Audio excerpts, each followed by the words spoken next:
को जो लोग भी देखे होंगे भाई, उन लोगों से भी और खेसारी लाल यादव से भी, जितने भी खेसारी फैंस हैं उन लोगों से भी हाथ जोड़ के मैं माफी मांगता हूं कि मैंने इस वीडियो में खेसारी लाल यादव को क्या गंदा गंदा बात कहा था। इतना ही नहीं, खेसारी लाल यादव को मैं ये तक कह दिया था कि खेसारी लाल यादव बहुत घमंडी इंसान है, खेसारी लाल यादव बहुत ही ज्यादा अपने फैंस के साथ बदसलूकी करते हैं। लेकिन ये बात सरासर गलत है। जब असलियत सामने आया तो मेरा दिल एकदम दुख गया भाई, और मेरा सर झुक गया कि इतने अच्छे खेसारी लाल यादव के बारे में मैंने इतना गंदा वीडियो बना दिया। अगर आप लोग इस वीडियो को नहीं देखे होगे तो जाकर उस वीडियो को देखो और कमेंट में आप लोग मुझे सजा दे सकते हो, मैं इसलिए वीडियो को डिलीट नहीं कर रहा हूं।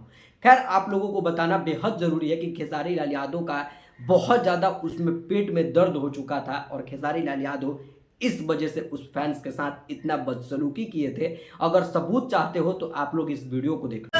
अब है सामने, इसे छू लो जरा, मर जाओ या जी लो जरा। भाई बताओ, इतना अच्छा सुपरस्टार होगा कहीं भोजपुरी इंडस्ट्री में? मानते हैं कि पावर स्टार पवन सिंह कितने भी अच्छे बड़े दिल के हैं, लेकिन खेसारी लाल यादव से छोटे ही हैं और खेसारी लाल यादव के सामने कभी भी उनका औकात नहीं है कि वो कभी खेसारी लाल यादव बन जाएंगे। देखिए, इतना दर्द होने के बावजूद भी हर एक लोगों के साथ जिस दिन को बुलाए हुए थे उन लोगों के साथ वो डांस किए थे और पेट को पकड़ के यहाँ पर इतना गजब तरीके से भाई बिहेव किए थे। भाई, इस चीज़ को देख के मुझे बहुत ज़्यादा बुरा लगा। इसलिए मैं आप सभी से भी, जो भी खेसारी के फैन हैं और खेसारी लाल यादव से भी हाथ जोड़ के माफ़ी मांगता हूं। भाई, इस वीडियो को ज़्यादा से ज़्यादा शेयर करो।